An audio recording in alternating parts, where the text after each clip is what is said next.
Hello, everybody. Thank you for joining.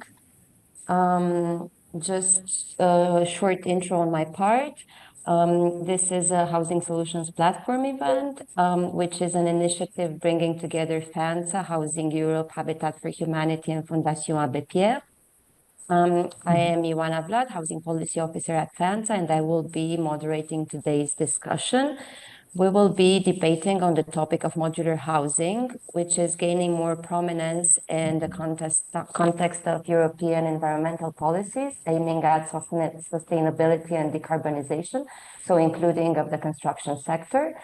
And as laid out in the concept note of the event, modular housing or prefabricated housing involves off-site production using more sustainable materials, such as wood or recycled materials, and also involves the use of digital technologies to make the production process more efficient. The advantages of this type of housing have been pointed out to lie in its fast production and supposedly lower cost. However, as an innovative approach, sometimes involving a temporary component, it also raises questions about the effect of the legal derogations it receives on issues such as quality, adequacy, and security of housing. We hope to touch on some of these nuances together with our speakers, which I will introduce now. And we will start with the first presentation from Barcelona City Council. We have Lourdes Herruz and Irene Subils. And I would invite them to take the floor. Okay, thank you very much for the invitation. My name is Lourdes Herruz, and this is my colleague, Irene Subils. We work in the municipality of Barcelona in social services, my colleague in the building directorate, and myself in the homelessness directorate. Today, we are going to share with you our experience in the use of modular housing addressing homelessness with the project APROP. APROP was the first industrialized housing project in Barcelona, in this case using shipping containers for temporary accommodation in a homelessness situation. After this experience, we have to say that as a way to tackle with massive housing shortage, the Municipal Housing Institute has adopted this constructive model.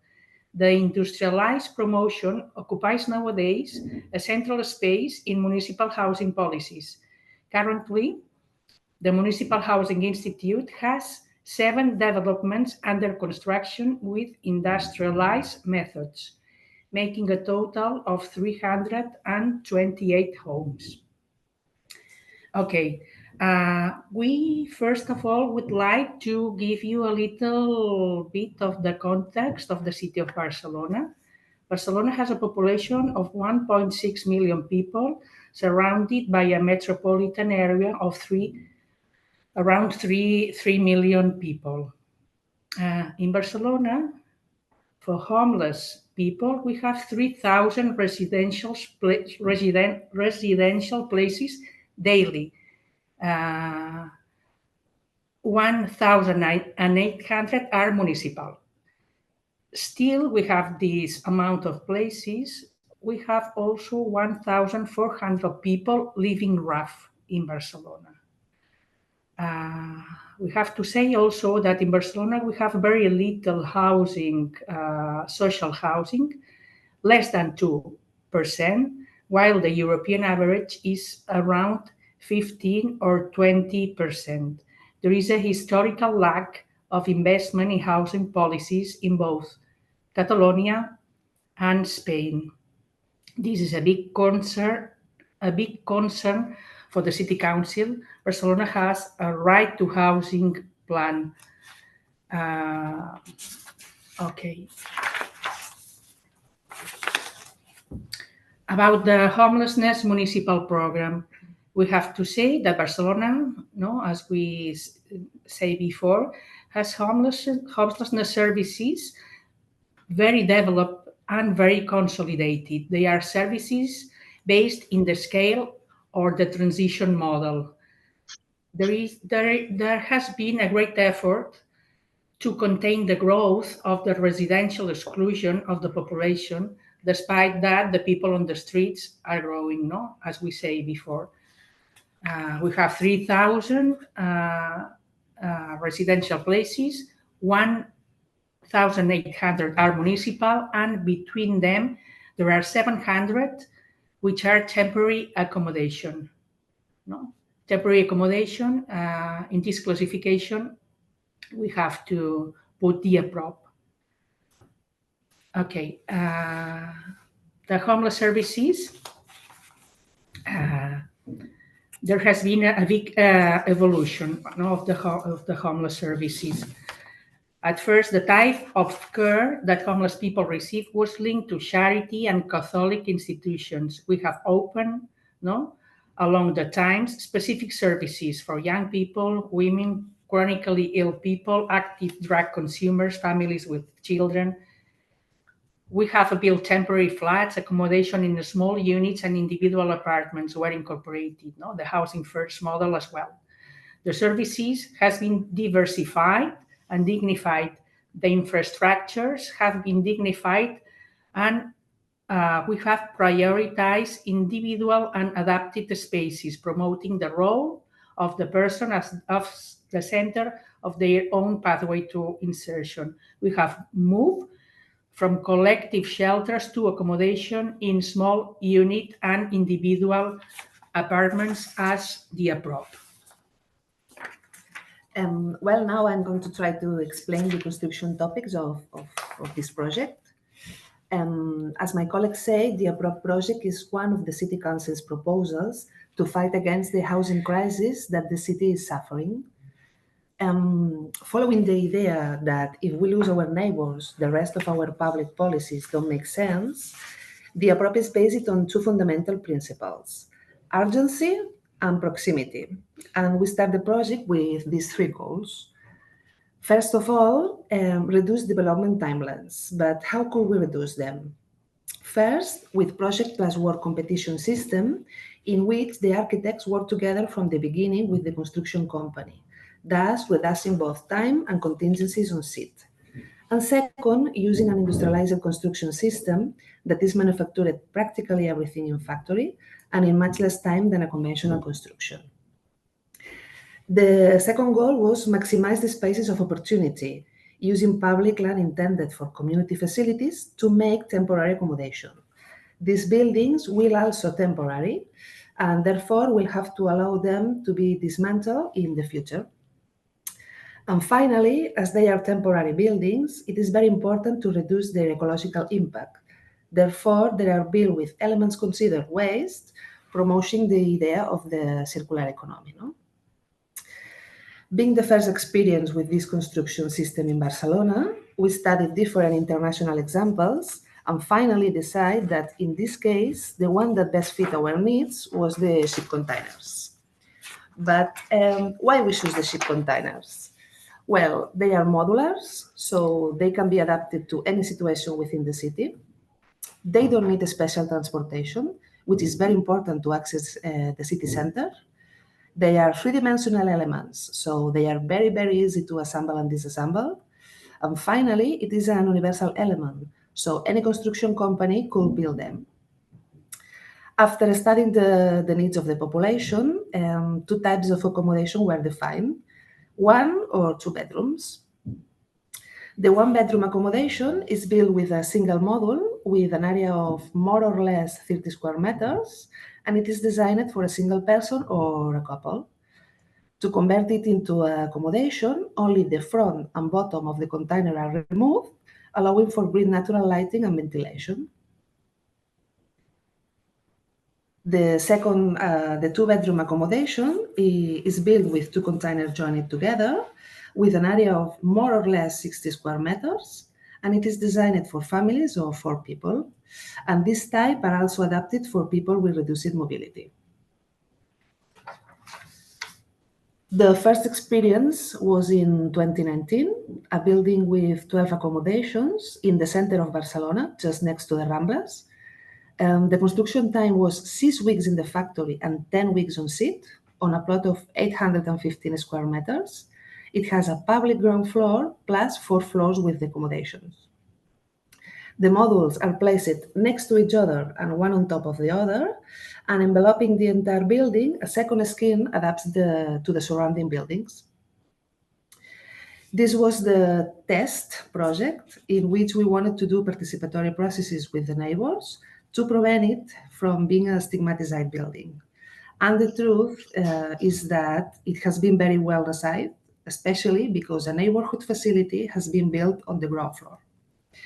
This project won the New European Bauhaus Award, and when we finished the construction, we were verified that compared to a conventional construction, this building had a low environmental impact. The second experience was in 2022.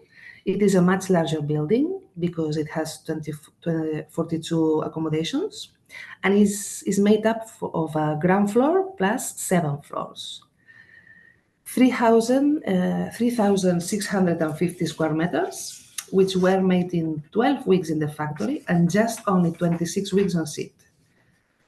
It is located in the new financial center of Barcelona, and in this case, the ground floor has an urban garden that is worked on by associations of people with disabilities. Okay, now we are going to explain a little bit the social intervention in APROP, what we do in the APROP. As my colleague Irene told us, we have now 2 buildings, APROP, the one which is the smaller, the first one, the smaller one, which is in the center of Barcelona with 12 apartments, and another one much bigger with 42 apartments in the financial district of the city. This one with 35 2-bedroom flats, and in these flats we have families accommodated. Okay, as my colleague Irene told us, the apartments are the individual ones about 25, 26 square meters, and the family ones that the meters are about in between 55, 60 More or square less 60, meters. yes. The distribution, they have 1 or 2 bedrooms, depending if they are individual or for families, and they are furnished with basic equipment. They have common spaces in the ground floor where the social team works, and there is a multi-purpose room for community activities. There is also a community laundry, and in the case of Las Glorias, we have also an urban garden in the inner courtyard. Okay, who live there? APROP are temporary housing, temporary accommodation. The people stay there around 2 or 3 years. People and families with children, people that have families, have problems accessing housing, and they have need of social support. As we are social services, they need to be referral from social services, and they contribute economically according to their incomes. What we offer in the APROP? We offer social support. We work with a team of we have 1 director and 4 social workers. We have also psychologists and family worker hours. We work with a personal pathway to recovery to each person and family, and we work especially job insertion and housing searching. We work doing support to the daily life of the people, and community integration and the good coexistence in the building and in the neighborhood is a very important issue to work. The methodology that we use. We design an individual or a family improvement plan, individualized for each person and family, where the person is in the center, leading the process. We look for the empowerment of the people. We work from the strengths. We support daily life, and whenever there is a crisis or difficulties, we see the opportunities to work with the families. We have to underline also that the community activities and group activities are very important. No? It's very important for the project, the participation of the people in these activities. In which areas of intervention we work? We work in the recovery of personal and family care skills, health and basic skills, parenting skills as well, the home care and the good use of the accommodation and common spaces, the relational and participatory aspects, as we say before, are very important. We can offer also emotional support, and we try to improve the economic situation of the people. No? We work hard in job training and insertion into the labor market, and we give support searching for a residential alternative. If we had to underline the main aspects of the support we give in the abroad, will be the deinstitutionalization and the integration into the community. That deinstitutionalization abroad is very far from the traditional shelter. We work for the normalization. We try to work hard in order to avoid stigma, dignification of housing, the privacy. We give individual support led by the person, and we work, as we said before, from daily life, addressing each difficulty and giving opportunities for progress. The integration in the community, we work hard in community work, social spaces, the urban garden, the laundry. We celebrate assemblies. We facilitate integration also into the neighborhood and the connections with the community. Both the prop are built in central areas, well connected with services. Okay, just to conclude, a little bit of conclusions. With the prop, we can give people a residential stability, and we work towards autonomy and the integration in the community. Modular housing is has high quality standards. It allows a quick development and adaptability to the different profiles and needs. Integration in the community is the clue. We work hard in community work. We open the prop to the neighborhood. The prop are well connected in central areas, avoiding always the segregation. This institutionalization has very good results. We can talk about normalization, dignification, autonomy, control and responsibility of own recovery process, and the work from the daily life. The only thing is the difficulties to exit the prop, which are temporary accommodations.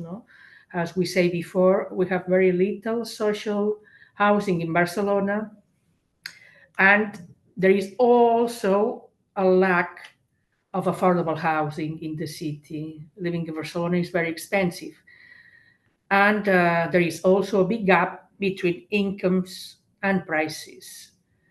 And well, and also sometimes the homelessness people suffers from stigmatization, especially if they are in an irregular administrative situation. So that's all from us. Thank you very much for your attention. Thank you so much, Lourdes and Irene. We will save the questions for the Q&A part of the event. I have my own questions for all the speakers, but if you have questions, you can type them in the chat, as my colleague Bryony mentioned, or at the end, you can also raise your hand and take the floor directly. I will now invite Ann Sanders from AEDES to talk to us a bit about the flex housing policy in the Netherlands. Unfortunately, the second speaker we had on flex housing, a researcher from Eindhoven University, is not able to attend in the end. But I hope it's still going to be like a debate with just us here. Anne, thank you so much, and you have the floor. Yes, thank you, Jona. Good morning, all. My name is Anne Sanders. I work for AEDES. That's the Dutch organization representing all the social housing companies, and I will share my presentation with you. Let's see. Is this working? I think you can all see my presentation now. Let's see. First, a short introduction of what AEDES, the organization I work for, is. As I just mentioned, it's a Dutch organization promoting the interests of the social housing associations in the Netherlands. We represent 262 housing corporations, and we have a bit of a different percentage of social housing compared to the Barcelona numbers. We have 32% of the total housing stock in the Netherlands as social housing. So that's 2.3 million houses. And AEDES provides support, knowledge, advocacy, and resources to the housing corporations to help them build houses for people needing affordable housing. And we're an active member of Housing Europe. And in this presentation, I will share with you the experience with temporary housing, and I will also share what AEDES does, what the Dutch government does, and what the challenges are and the recommendations. First, a short introduction of what modular, temporary, flex housing, we use all the different terms, what it is. The photos in the presentation all are examples of this type of housing. And it's a type of housing for people in urgent need of housing. For example, recently divorced people, but also students, immigrants, and homeless people. So all kinds of groups that are living there. It's not a replacement for permanent housing, but more a supplement. So that's an important difference. And the homes are built at locations that have different zoning plans. So the zoning plan is not for housing, but has a different zoning plan, and the houses are built temporarily there. So usually they can stay at the location for 15 to 20 years approximately, and the housing association and the municipality, they make agreements about the duration of the houses at a location. Why would you build these kind of houses? Well, as I think pretty much everywhere in Europe, unfortunately, there's also a housing shortage in the Netherlands, and it's a relatively quick way of building houses. And 2 years ago, there was, of course, the terrible war in Ukraine started, and a lot of refugees were coming to the Netherlands, and this was an extra reason to build these kind of houses because they could be built quite quickly. 40 housing associations worked together, and they were planning to build 10,000 modular houses in the Netherlands. That's quite a lot. The government decided to buy 2,000 houses to distribute them over the country, and AEDES set up a framework agreement with builders of these type of houses, and started the procurement process for 8,000 houses. And the government helped by introducing specific subsidies to make these houses more affordable, because the fact that they can only be at a place temporary means that the business case can be quite complicated. That's why the government stepped up and introduced subsidies to make the business case better, but also to lower the risk of the investment. I will come back to that later in my presentation. Here you can see a map. It's a map of last year to see the numbers of modular houses distributed over the country. Right now, there are 64 housing companies that have built 8,000 modular houses. And in the chart that's shown on the sheet, you can see the average square meters of the houses. On average, most of the homes have a size of 20 to 30 square meters. That's the first number of bars. And in the second number of bars, you can see the houses that were built between 2022 and 2023. And here you can see a trend, and you can see that the houses are getting a bit bigger. So the most recent years, you see that most of the houses that are built are between 30 and 40 square meters, because we were noticing that that was necessary to make the houses comfortable and livable. What is the role of AEDES in all of this? It's sharing best practices along the social housing companies to share knowledge. We also organize flex tours. That means that we take people who work at housing companies, but also people that work for the municipalities. We take them on a tour to show these type of houses that are built, and to maybe change their view on this type of housing, and see how it can work. So a way to convince them that this type of housing is worth investing in. We also set up a framework agreement for builders. We contacted 35 builders of this type of housing and made all kinds of standardized requests, formats, model agreements, all kinds of things to make it easier for corporations to invest in this type of housing. We also lobby to improve the government policies and subsidies that I just mentioned. And we work together with the Dutch Association of Municipalities, because the collaboration between the housing companies and the municipalities is very important, because the corporations, of course, need all kinds of permits, and all kinds of processes have to be worked out. And it's important that they can work together in a good way. So that's why we are teaming up. The role of the government, I already mentioned it a little bit, but there is a specific subsidy for this type of housing, which is now 7,800 euros per house. There's also a financial guarantee to compensate the financial loss. For example, if a housing company builds modular houses and they need to be removed or replaced after 10 or 15 years, and you cannot find a location, what to do? Well, that's the reason why the government introduced a financial guarantee, because if a corporation cannot find the second location, then the government can compensate for the financial loss. So this is another reason to lower the risk of investing in this type of housing. The government also provides knowledge and support for housing associations. So if they have any questions, they can always be asked. And there's a relocation guarantee. So I just mentioned, it can be the case that you cannot find a second location for the houses. Well, the government is working on what they call flex cities. They're probably going to be introduced next year.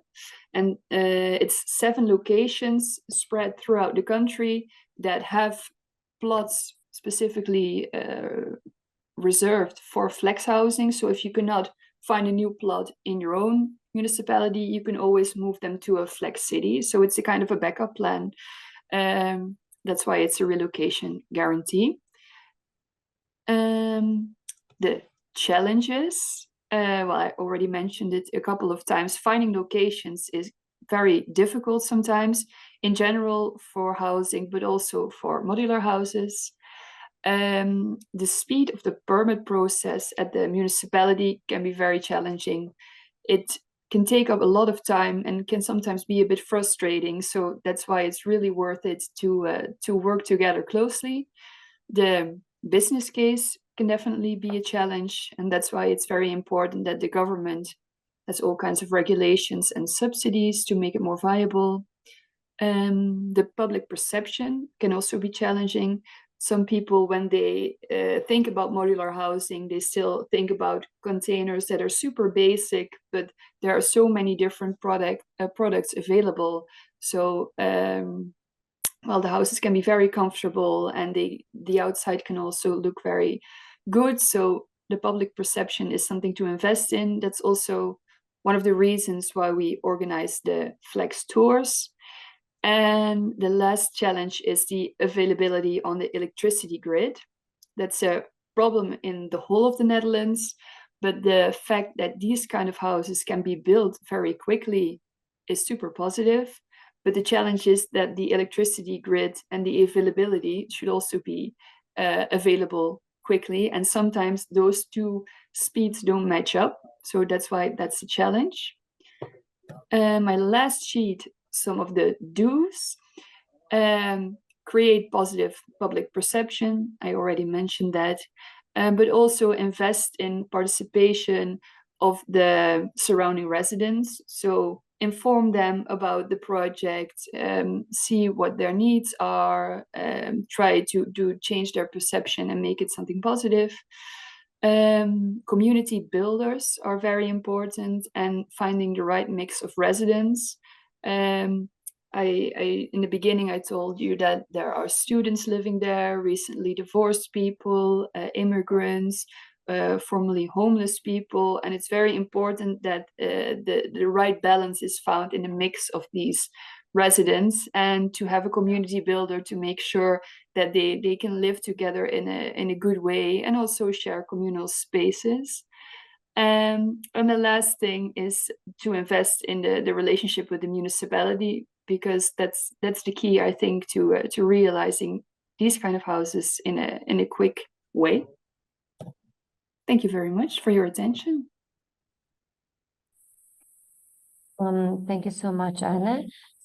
We already have a question in the chat, but we will deal with that after all the presentations.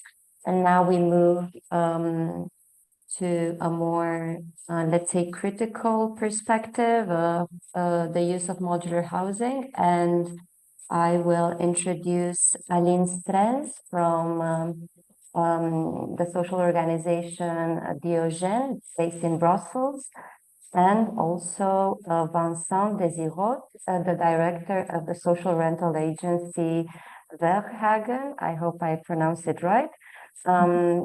Together they developed a modular housing project, and I will let them take the floor and tell you more about it.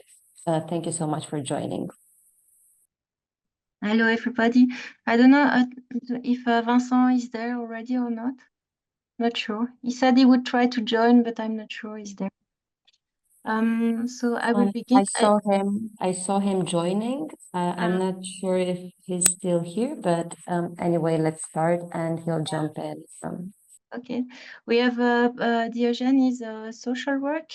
We work with homeless people. We are doing street work in the streets of Brussels, and then we build a project of housing first. And in this context, we have a small project of modular housing, but it is really a smaller scale than the projects that you have described before. We have only three modular housing, so really small project. I just prepared a small presentation, but I'm sorry it's not so well prepared than yours because it's a small project, so I didn't also put a lot of time on presentations, such as you do. I will share it if I arrive. Voilà. Voilà. Can you see it? Yes. Voilà, this is the name. Our project is called MODULO, and here you have a picture of one of the house, one of them.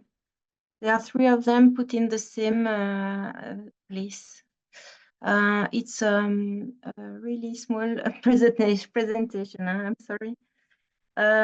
So it was a project that was financed by the region of. How do I do that? I don't know. Voilà. It's a project that was financed by the region of Brussels in 2019, but the finance was only for the building of the project, nothing else. It's a partnership.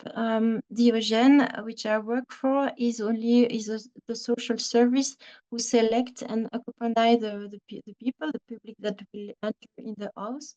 But the leader of the project is AEDES Theodore Verhagen. It is a social real estate agency. Vincent is the director of this agency, and he's perhaps there or not, I don't know. And the next partner was the team of the architect who built the project. The public was homeless people. It is homeless people, and they have individual problematics, and they originally occupy the three modules. The modules were placed on two different places, so they already moved once. The places we have to look for it. The government financed give money to build the house, but didn't give permit or special facilities to access to some places. So we have to find temporary places where we could put the module. Voilà. Here you have a small plan of the one module. It is you see a studio.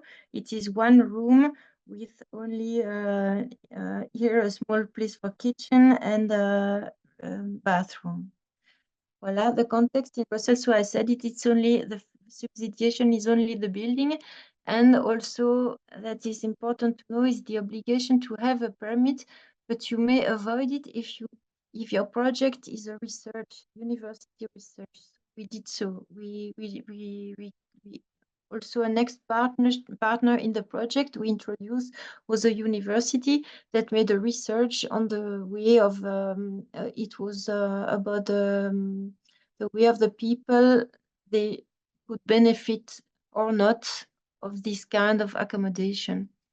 Voilà, it was for us interesting to have a research, but it was almost the main thing was that it was it could help us to avoid to make a permit, because it's very complicated to make a permit when you are on a temporary place.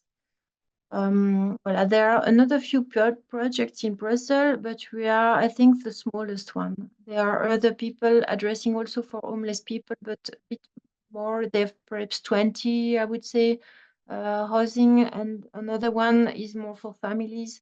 It's also a bit bigger. Voilà. Here I have preparing the presentation here, I thought a bit about the main thing I would say about it. The first thing is that permit is of course an obstacle. It's difficult to make a permit for temporary occupation because the procedure is very long. For example, you have 1 year to get the permit for a place that you may occupy for 2 years, and it's not possible to work like this. I think authorities, they just give money to build the thing, but they don't facilitate. They don't think further how to make it possible. The finance financiation is only for the building. Social work is paid apart, because we have also in Brussels the problem that, for example, housing first projects are paid, received money to pay the teams, but they don't pay they don't give the houses. So here we have a project with the houses, but the social work is not paid. So you know, one with the other, it's okay. We have an access. Here we build this project, and we have so access for 3 housing that were necessary for the housing first project. The main thing about subsidiation that is there's no money for subsidiation of time of coordination. The project needs a lot of time of coordination. For me, I work housing first. I have my classical way. I'm searching for access to classical social house. It's a way of work that is really more rentable, that gives more results than here, because here I have to give lots of time to a really small project, and we have a few projects like this, small project, temporary project, and it asks each time a lot of time of coordination. For me, that's a big difficulty actually. We could have it larger, but it's an obstacle to work on it, to look for places, to move the thing. It's really a lot of work. Also, what is not financed is the moving of the place, and if there is rental damage, as the agency that directed that leads that is directing the project, it is the owner. So for them, it is more risky as a project than the usual way they do, because normally they are an intermediate between the owner and the tenant. This kind of agency yeah, it is intermediate. It is not themselves owner. And here, so it changed a bit the way of their work, and it's more risky, and it puts more pressure on the project. Another thing is that the quality of the modular housing is really great. It respects the housing code, so the legal rules for housing in Brussels. For example, the size of accommodation, the luminous surface, there are lots of rules like that.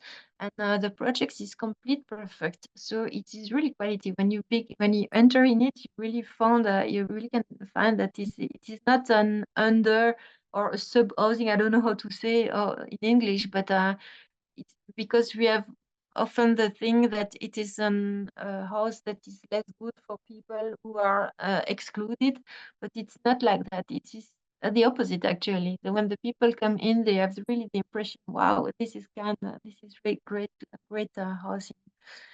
For me, the bigger lesson to tell here is that the project has been very sensitive to the neighbors, and it is sensitive then to the local authorities. As we did not make a permit, and we are on a research, but then the research ended. And when the research ended, it gives that the project really depends on the goodwill of the local authorities. They could decide to end it. And so it is a bit stressful for every partner, because it puts pressure, because the agency is responsible, and they also have they took financial risk, because the project is the subsidiation was not enough, so they need to rent the place for a few years to receive back the money they put in it. And so it's the agency is responsible and take the financial risk. And us as a social worker, we know that we provide social support, but everybody knows that social support cannot guarantee that there will be no problem. Problems can happen. And we had here a project where we put 3 homeless people, and there were a lot of problems because they interact. And the result was that I'd say here, then the 3 is actually more than 3 for one. It's a bigger thing that have 3 people than only 3 separate. They are together and they put a lot of problems. And so police came a lot, and we really lived the oppression of the local authority. And so finally we decided to replace two homeless people were received access to sustainable work by the agency. And one decided to stay, and the two homeless people were replaced by Ukrainian people during the crisis of Ukrainian.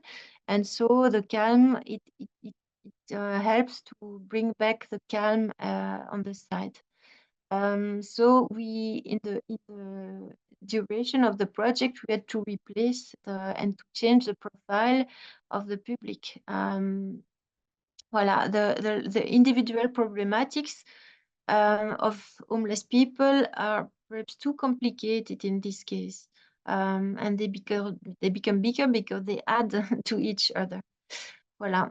What I would say is, yeah, for all people, for homeless people, main argument is always sustainable living. It's not modular housing, but modular housing. Sorry, it's not well done here. Modular housing, it's very well adapted for a few of them who are attracted to the caravan lifestyle or camping, or for people who showed, for example, people who we have a woman who shouts a lot during the night, and she's in denial about their problem. And so perhaps to think that this kind of project could be adapted for her, it could be interesting, because we have no solution for such a woman. She shouts a lot, she makes a lot of noise, she disturbs the neighbors, and perhaps if we put her in such a place, the neighbors are more distant, and perhaps it could be okay. So this kind of project is very interesting for these people with really specific needs, I would say. And for me, it's relevant to give it a small scale, and to maintain the main argument that what we look for homeless people is really sustainable housing at first, and modular is really something next to for specific needs. Voilà. And also perhaps more for migrants or immigrants or families, as you tell, that I understand very well, that it can be adapted. But for all people that are more that knows more individual problematics, it's complicated. Voilà, and always the risk that temporary does become permanent. Yeah, we have to always, I think, be careful that the people have the choice. And the problem with temporary housing is that you don't have access to sustainable after that, and that is really something to work on it. Voilà, that is what I would tell. Thank you. Thank you so much, Aline. If Vincent is here and he would like to also say something, and if he doesn't want to say something now, maybe in the discussion part. We have one more presentation. We have here Jonathan Lee from the European Roma Rights Centre. We have heard so far about different regulations, stricter or looser, of modular housing, and now we will hear about how it's particularly used as inadequate and segregated housing. Thanks, Jonathan, for being here.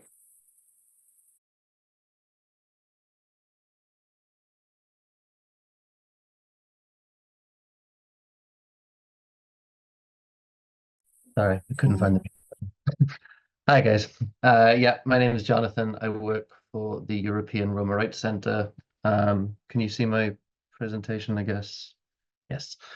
We very frequently encounter what you might call modular housing in our work, usually around forced evictions of Roma people. I come from a Welsh Romani family from Swansea, and until I worked at the European Roma Rights Centre, I only had quite fond memories of modular housing. Despite the title, you can see I have quite a personal connection, let's say, with prefabricated housing that's pretty positive. These are my family. On the right is my aunt when she was a little girl in their estate, which was entirely made of prefabricated housing. In the middle is my grandfather and his brother sitting in front of a static home on a traveller's halting site, which is much more temporary. And on the left, I think, is my dad's cousin or something looking out the window of the same home.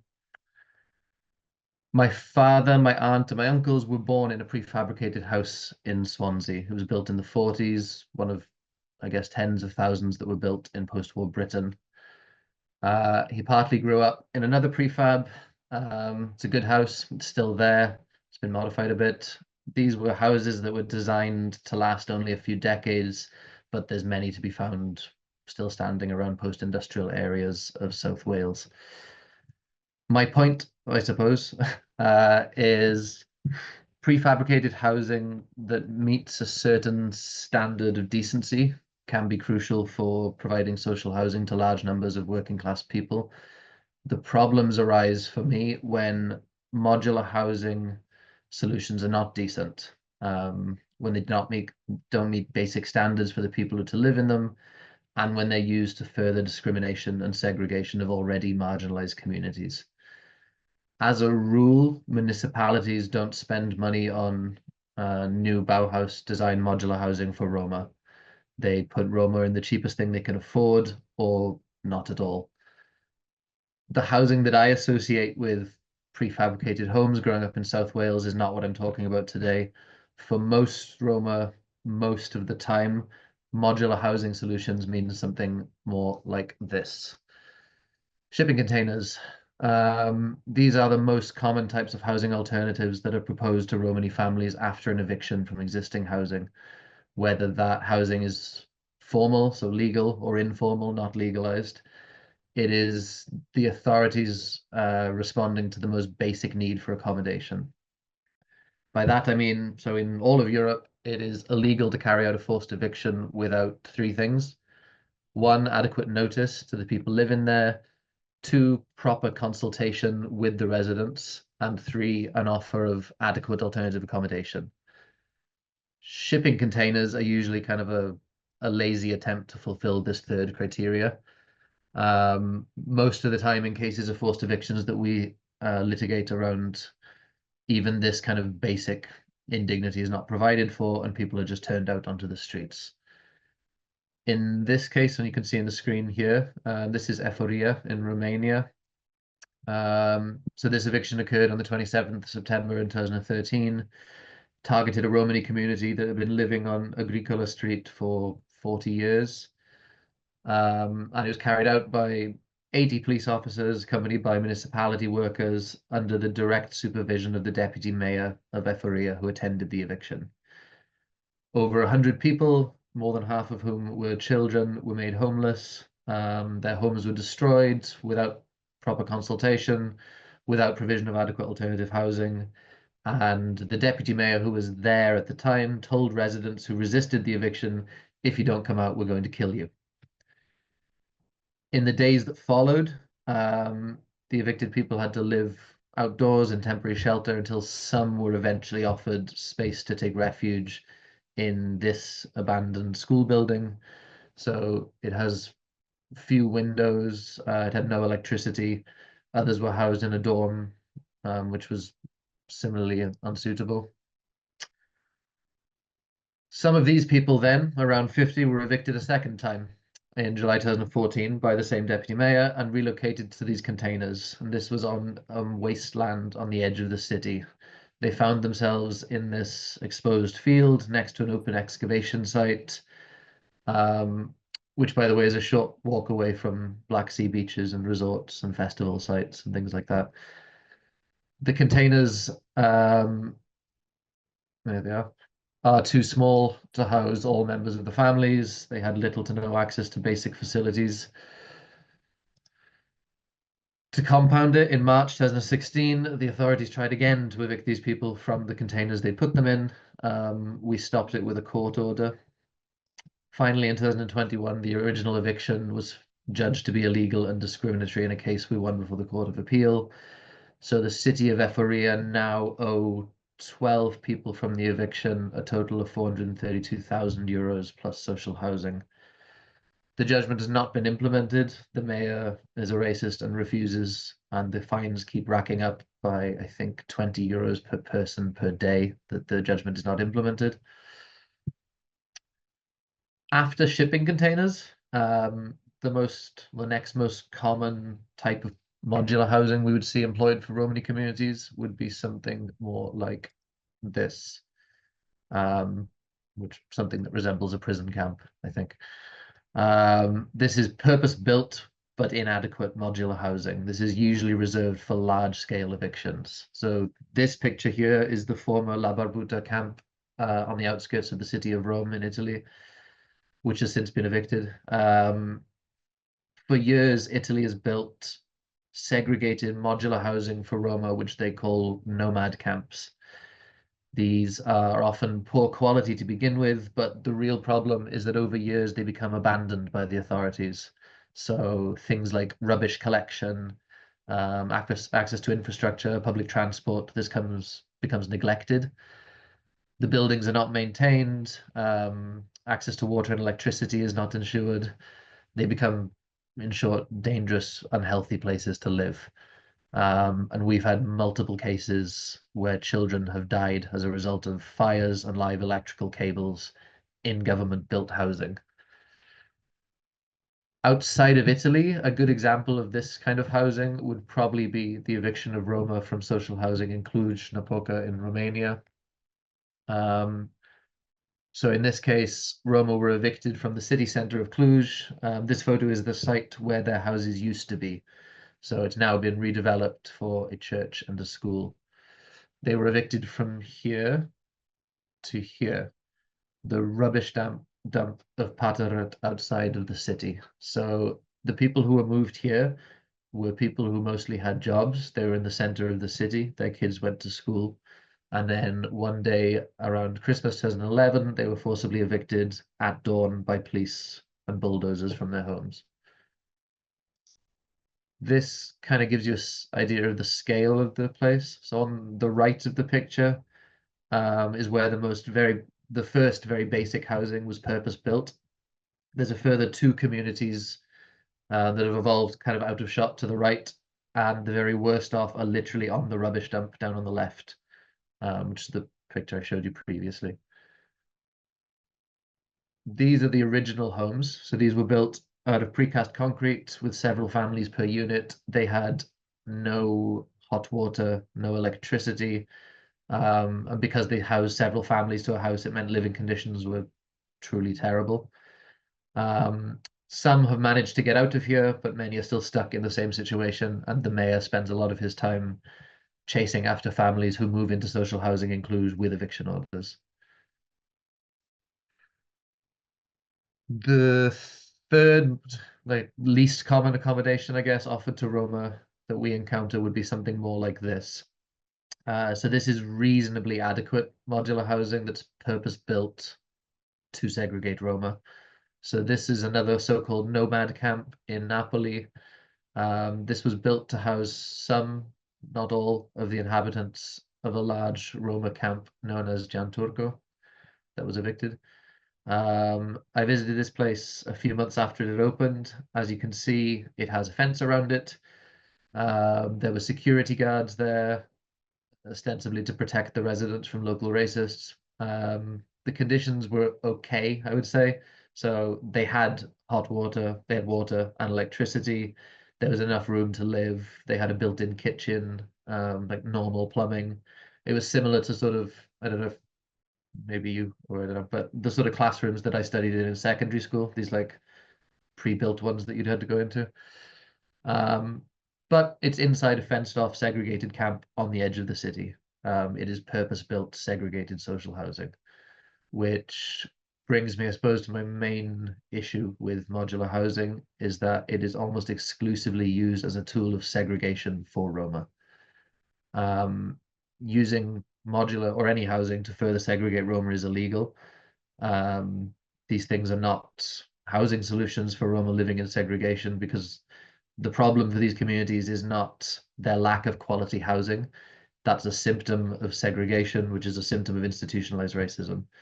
So I think different to everyone else who's spoken today, the most marginalized and excluded Roma, these are people living in absolute poverty and poor living conditions, but they are not people who are without homes, who have fallen through the cracks because of, I don't know, something that happened in their life for whatever reason. These are people who have over generations been forced to live in the worst conditions on the continent due to anti-Gypsyism. So modular housing, as it is right now, applied to Roma, is not a solution for racial exclusion. In fact, it actually perpetuates the problem in most cases.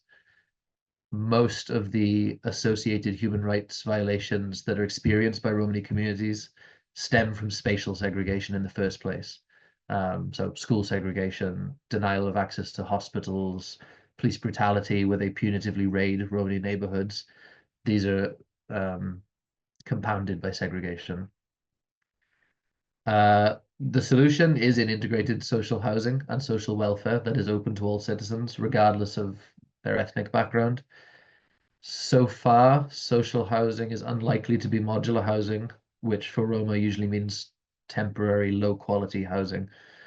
The problem, I think, is that building quality social housing means not only the political will to implement this, which absolutely does not exist in most, certainly Central and Eastern European countries, as well as everywhere else.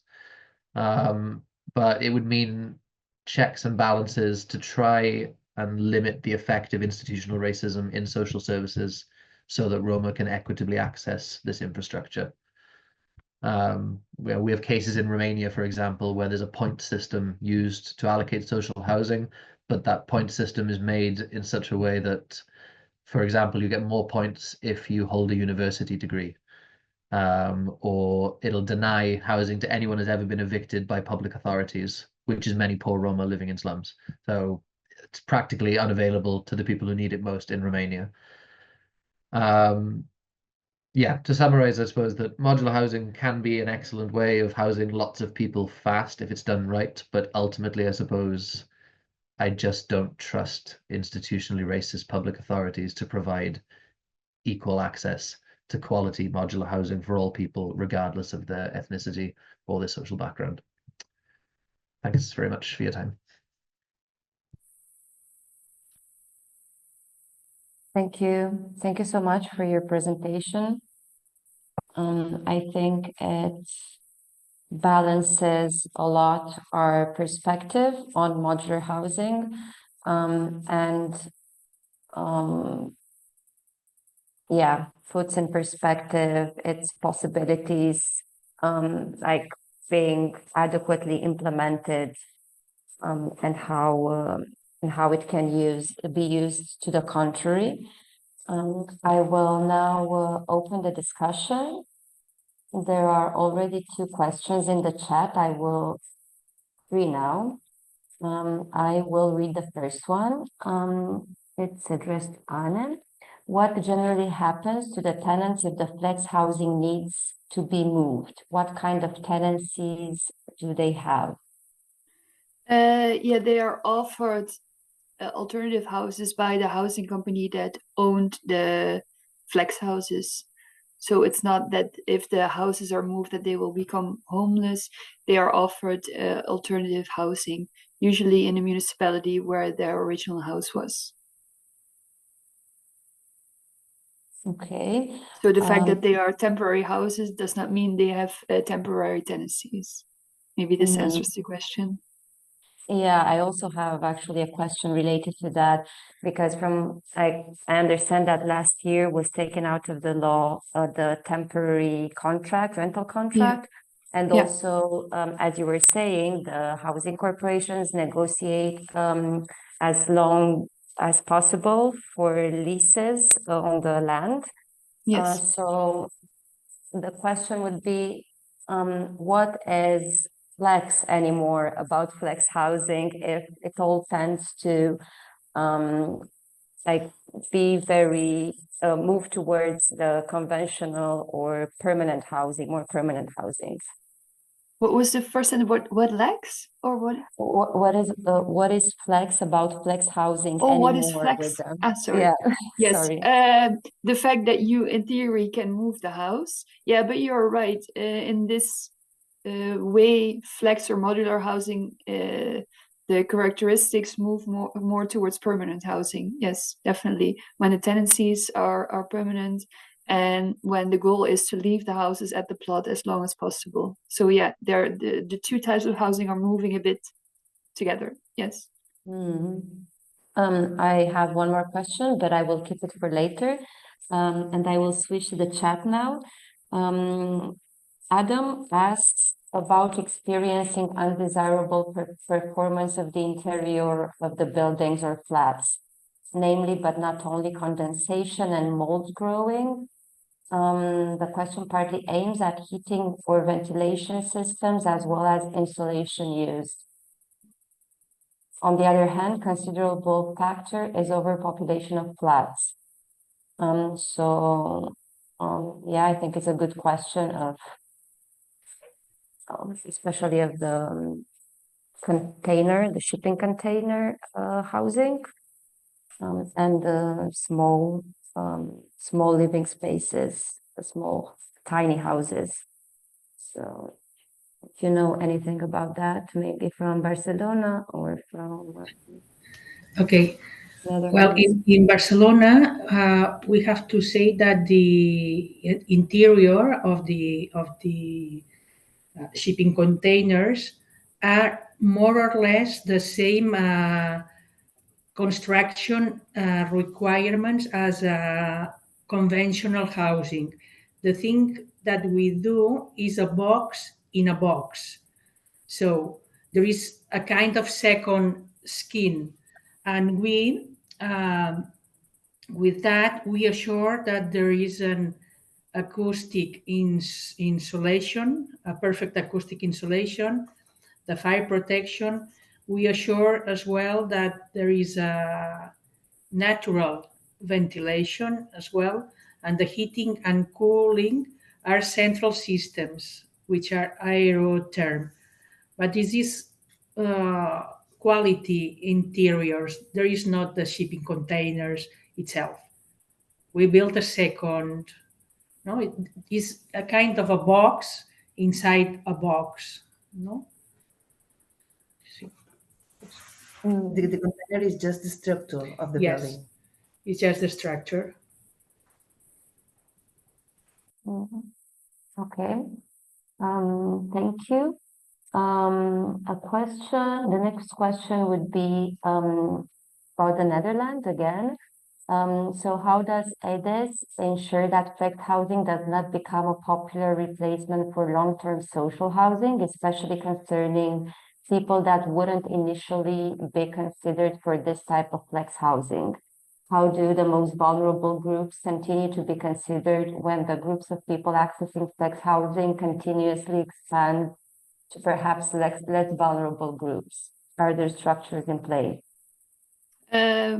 I think we don't need to ensure that flex housing becomes a popular replacement because of the business case. The business case is still often quite complicated for the social housing companies, so it's quite costly to build these flex houses and to make sure that the investments is paid back through the leases. So it's always quite a risk for a housing company to build these kind of houses because of the business case. So so far we don't have to ensure that it's becoming a replacement for long-term social housing because of that. And the question about the vulnerable groups, how do more vulnerable groups continue to be considered? Yeah, because these houses are specifically built for the vulnerable groups. So yeah, how should I say it? Other people, so non-vulnerable people, are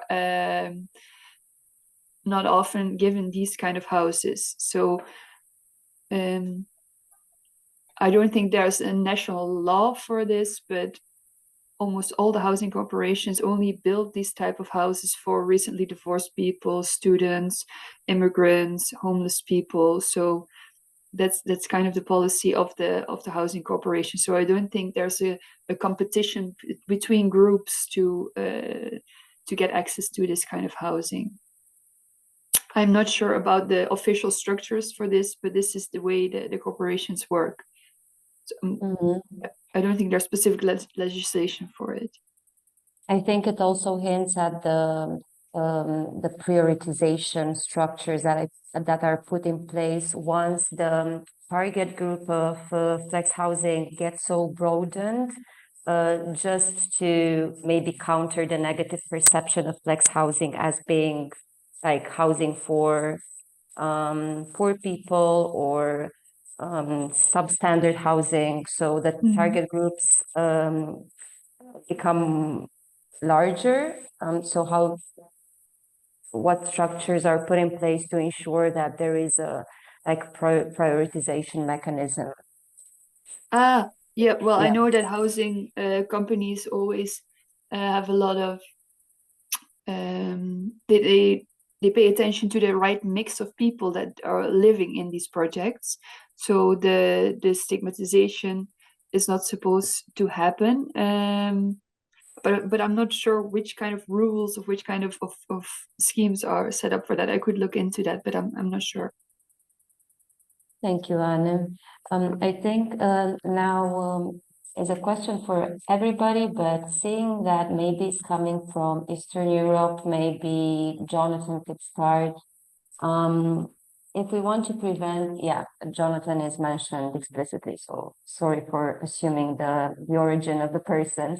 If we want to prevent further container building in our country, similar to the examples in Jonathan Lee's presentation, and we are looking for arguments against it, how can we define the differences between the good examples and the bad examples? Is there any legal impediment for containers to be used as housing? I'm going to go further and assume, Deborah, you're from the Czech Republic or Slovakia, if that's your country, your surname. So in both, let's say, okay, it's slightly different in each one. I don't know which country you're talking about. Often we find in both countries that the solutions that Roma are put in is less often containers and more just kind of like improper buildings. Like really terrible buildings sometimes, particularly in Slovakia, which has a larger Roma population.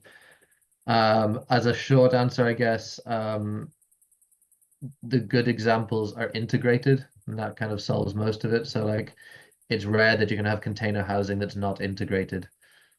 That is integrated, sorry. If you build containers in the middle of nowhere without access to basic services, similar to what Ruth has said, without availability of local employment and services and things like that.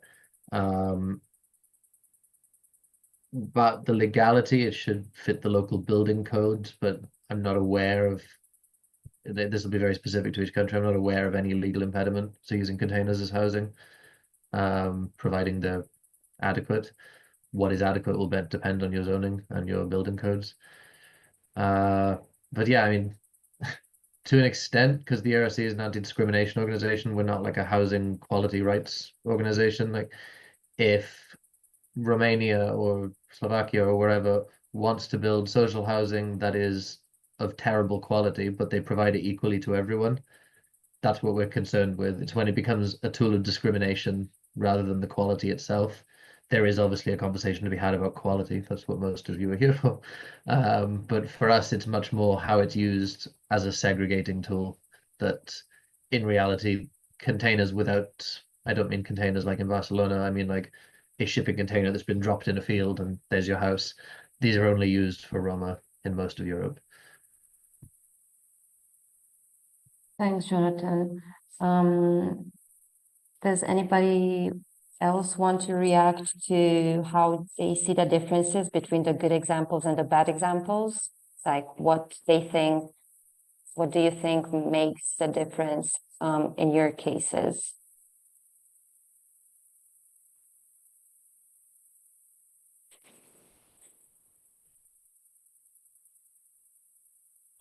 Okay, maybe we'll pass.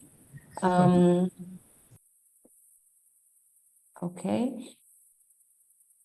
We have a comment here that we should take into consideration the elements of the right to housing, security of tenure, availability of services, affordability, habitability, accessibility, location, and cultural adequacy for distinguishing between good and bad housing in general, be it modular or conventional.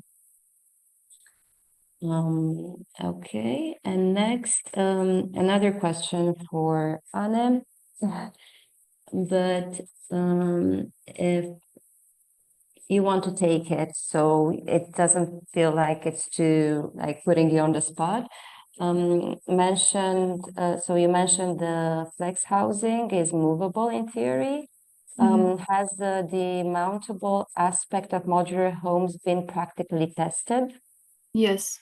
Yeah, on a small scale though, because these concepts are relatively new, so they're mostly placed, and the moving of the houses will take place in 10-15 years. But yes, there are houses that are placed and then removed again and assembled. So yes, this has been practically tested.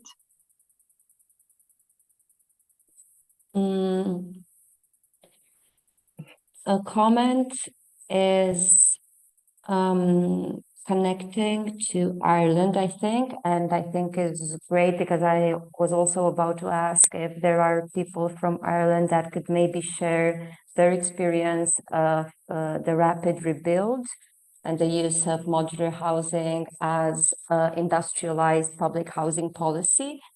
So the comment says that Jonathan's points are well made and important for us not to underestimate. In Ireland, we have many examples of problems in our housing system as a result of segregation. We have active mixing tenure housing policies now, and it's important to not repeat the mistakes of the past in our current responses. Okay, it was not so much of a question, but if anybody from Ireland would care to talk about their perception of the industrialized public housing policy is more than welcome. Another question from Ruth is, what do the speakers think is the scope for using off-site construction techniques to provide more permanent social housing for people in need? Or does the lack of permanently available land mean that won't work?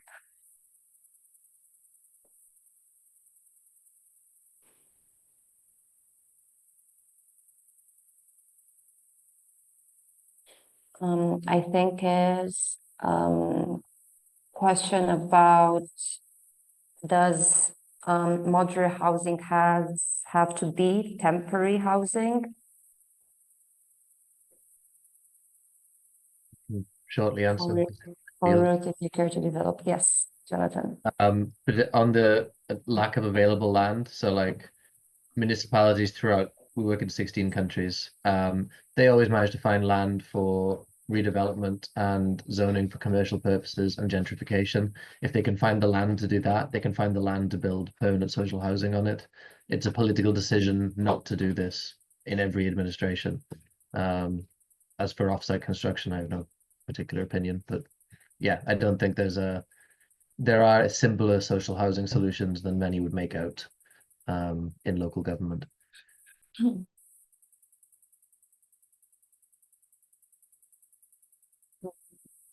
Thanks.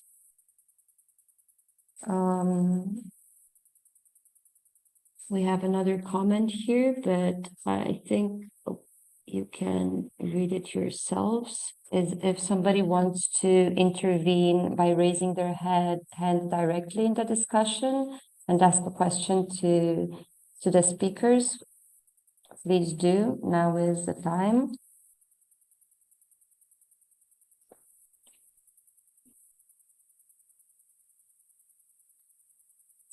So then maybe I would ask,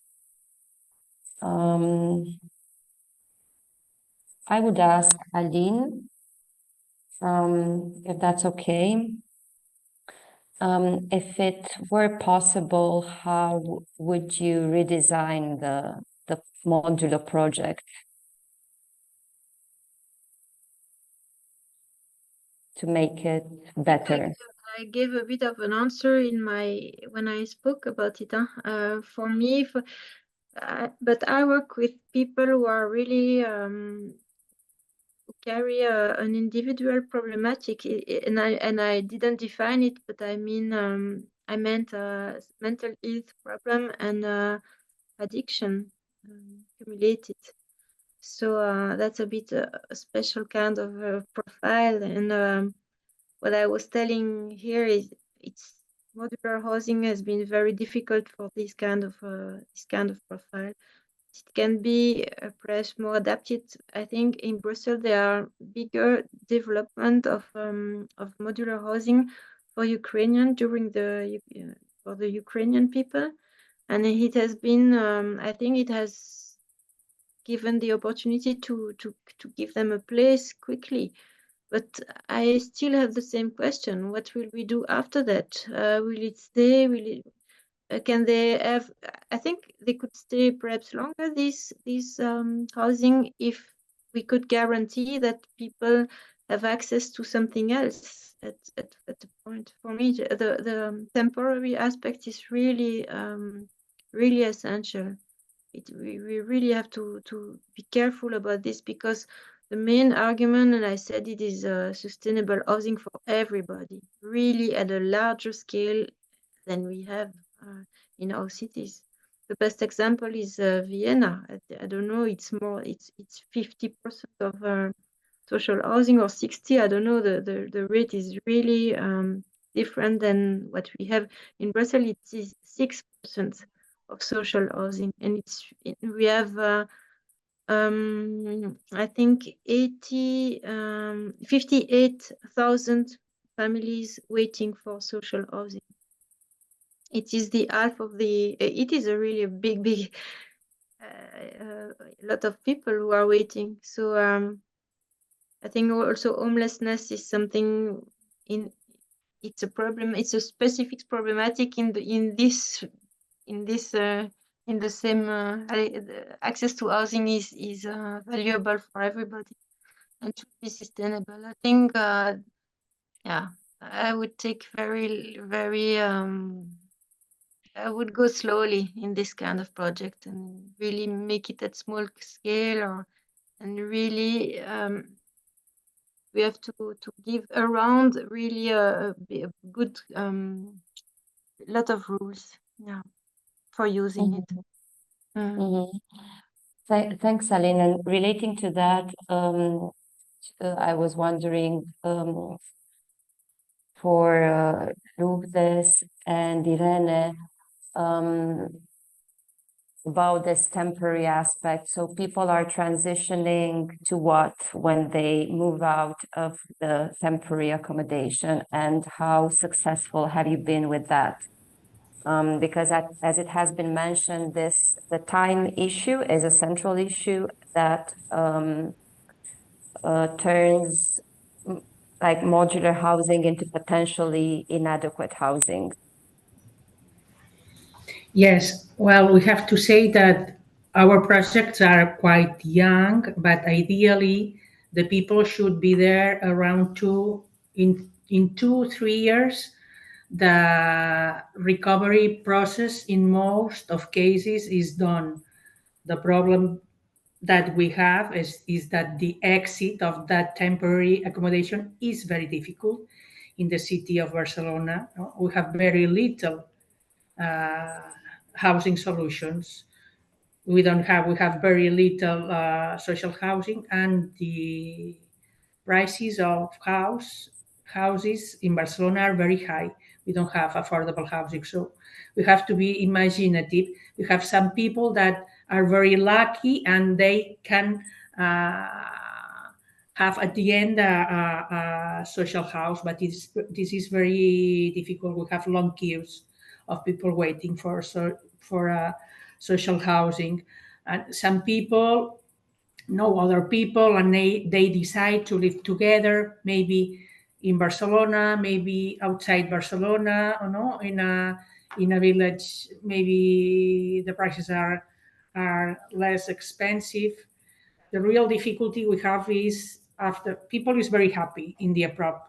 The APROP here in Barcelona are very high quality solution, but they are temporary accommodation, and they are under the social services. No, the sense is to give support, but once the people has got autonomy to live for their own, we don't have an easy exit. No, here is where we have the difficulties, the lack of social housing, no, and the lack of affordable housing also in Barcelona.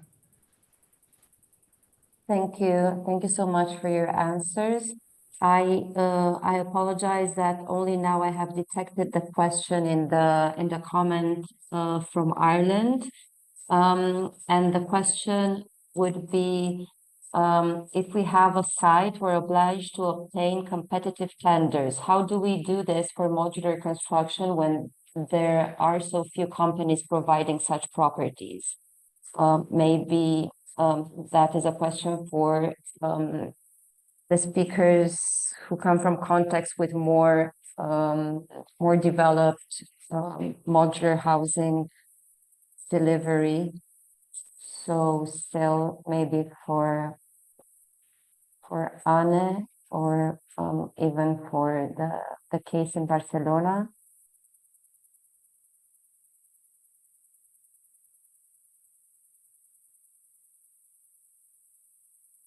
I'm reading the question again to understand the context a little bit.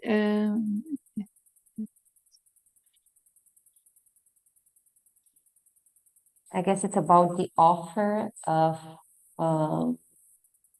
modular construction companies. Yeah.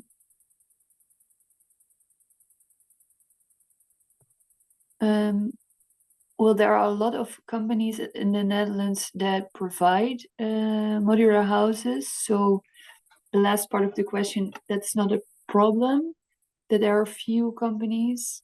I think there are more than 40 companies providing these kind of houses. So there is a healthy competition, so to say, and options to choose from.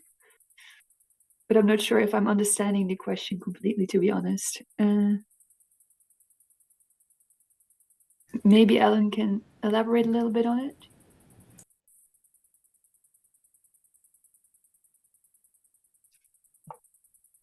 Because I assume he's in the call. In the case of Barcelona, is the city council. Sorry, just a second. We have the person who asked the question. Sorry. Hi. Yeah, I suppose my question was, if we're going for traditional construction, we can buy a site, and then we'd have an architect to produce drawings and invite tenders from contractors, and there'd be plenty of demand. We'd have a lot of contractors that would price against that. For modular construction, if we have a site, we couldn't simply go to a modular construction provider and say, oh, give us a price for building on here. Because we're using government funding, we've got to evidence that we've gone out to competitive procurement. So we'd have to invite maybe 5 or 6 companies to give us a price, and there wouldn't be that many companies that provide the modular construction in it. So that would be my, obviously you talked earlier, Anne, about the framework agreement. So I'm wondering if it's something where, say, the Irish Council for Social Housing as the representative body for approved housing bodies, or local authorities themselves could develop a framework and invite certain modular construction companies to, so that they've got, a price that's been competitively procured. It's just something I think it's a potentially a great way of developing accommodation if it's done right and it's done to a good standard. It's just the procurement side of things that I'm a little bit questions about. Yeah, maybe we can talk about that later, because I can imagine you're interested in it. Maybe I can share some information about the framework agreements with you, and we can keep in touch, because maybe it's a specific question, so it's better to do it outside of this session. Would that be an idea? That'd be good, and if you could share your experience of how you've procured Of course. Thank you. Yes, let's do that. Great, thank you. Sorry, there is no more time. There is in the chat another question from Jonathan to Aline, a specific question about the situation in Anderlecht. Okay. There are a lot of abandoned large houses that were built almost 100 years ago as workers' housing. These are owned by the commune, but are left unoccupied. Is there any attempt to renovate the large number of empty municipality-owned buildings like this in Brussels as a solution to the social housing crisis? Yes, there is a plan, a big plan to renovate, I think, 1,000 social housing. It was financed by the previous government, and it is going to happen, but it takes time, because they renovate part by part, and so there are buildings that are sometimes abandoned for years, and they still have years to wait. But normally, I heard that it's coming, it will happen, and also there are tentatives to use this